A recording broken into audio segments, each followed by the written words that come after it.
Hi అండి, welcome to Telugu రుచులు. ఈరోజు మనం తోటకూర టమాటా పప్పుని ఎలా తయారు చేయాలో చూద్దామండి. ఫస్ట్ తోటకూరని ఒలిచి పెట్టుకోవాలండి. ఒక కుక్కర్ని తీసుకొని దాంట్లోకి 1 కప్పు వరకు కందిపప్పును వేసుకోవాలండి. ఆ కందిపప్పుని మనం 2 or 3 టైమ్స్ బాగా కడిగి దాంట్లోకి 2 గ్లాసెస్ ఆఫ్ వాటర్ని పోసుకోవాలండి. అలాగనే తోటకూరని కూడా కడిగి పక్కన పెట్టుకోవాలండి. టమోటాలు 2 పచ్చిమిర్చిని కూడా కోసి పక్కన పెట్టుకోవాలండి. ఇప్పుడు ఈ కందిపప్పులోకి మనం 1 స్పూన్ పసుపును వేసుకోవాలండి. అలాగనే 2 స్పూన్స్ కారం కూడా వేసుకోవాలండి. తర్వాత మనం కోసి పెట్టుకున్నటువంటి టమోటాలను పచ్చిమిర్చిని కూడా వేసి ఇవన్నీ కూడా బాగా మిక్స్ అయ్యే విధంగా మనం కలుపుతూ ఉండాలండి.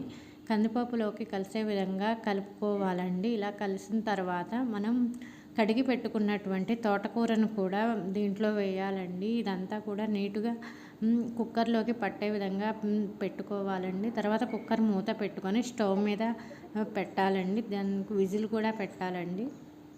ఈ విజిల్ పెట్టిన తర్వాత 4 or 5 విజిల్స్ వచ్చే వరకు మనం సిమ్లోనే ఉంచాలండి. ఇలా సిమ్లో ఉంచి ఈ ఉడికిన దాన్ని తీసి పెట్టుకోవాలండి. ఇలా పెట్టినప్పుడు కుక్కరు మూత తీసి చూసినాక పప్పు గుత్తితో ఇలా పప్పును మనం మెదుపుకోవాలండి. ఇలా మెత్తగా అయ్యే వరకు కూడా మెదుపుతూ ఉండాలండి. ఈ పప్పులోకి సరిపడినంత సాల్ట్ కూడా వేసుకోవాలండి. మీ రుచికి తగినట్టుగా సాల్ట్ వేసుకొని రుచి చూసుకోవాలండి. ఇలా పప్పు మొత్తం కూడా మెత్తగా అయ్యే వరకు పప్పు గుత్తితో మెదుపుతూ ఉండాలండి. ఈ కన్సిస్టెన్సీ వచ్చే వరకు. తర్వాత మనం కొంచెం చింతపండుని తీసుకొని దాన్ని నానబెట్టుకోవాలండి. ఈ చింతపండుని పప్పు ఇలా ఉడికిన తర్వాత వేసుకుంటే చాలా రుచిగా ఉంటుందండి. ఒకసారి ఇలా ట్రై చేసి చూడండి. ఇలా చింతపండు పులుసును వేసి కొంచెం సేపు కలపాలండి. కలిపిన తర్వాత తెరమాత వేసుకోవాలండి. ఒక కళాయి తీసుకొని దాంట్లో పచ్చిమిర్చి, ఉల్లిగడ్డలు, తెరమాత గింజలు, ఎండుమిరపకాయలు, కరివేపాకు ఇవంతా కూడా వేసి మనం తెరమాత వేసుకోవాలండి.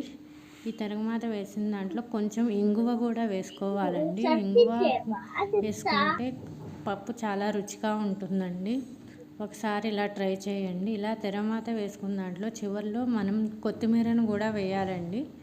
కొత్తిమీర వేసిన తర్వాత ఈ తెరమాతను మొత్తాన్ని కూడా మనం ఆల్రెడీ ప్రిపేర్ చేసుకున్న పప్పులోకి తెరమాత అంతా కూడా వేయాలండి. ఇలా వేసి దీన్ని అంతటినీ కూడా ఇలా వేసి పప్పును మొత్తాన్ని కూడా కలుపుతూ ఉండాలండి. ఇలా కలిపిన తర్వాత కన్సిస్టెన్సీ వస్తుందండి.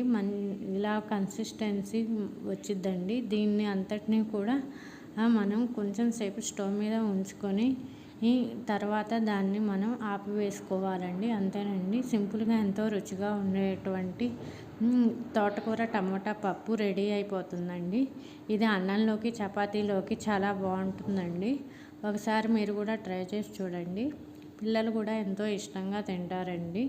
ఈ తోటకూర పప్పు చాలా రుచిగా ఉంటుందండి. చివరిలో కొంచెం కొత్తిమీరతో గార్నిష్ చేసుకుంటే మీకు ఇష్టమైనటువంటి తోటకూర టమోటా పప్పు అనేది రెడీ అయిపోయిందండి.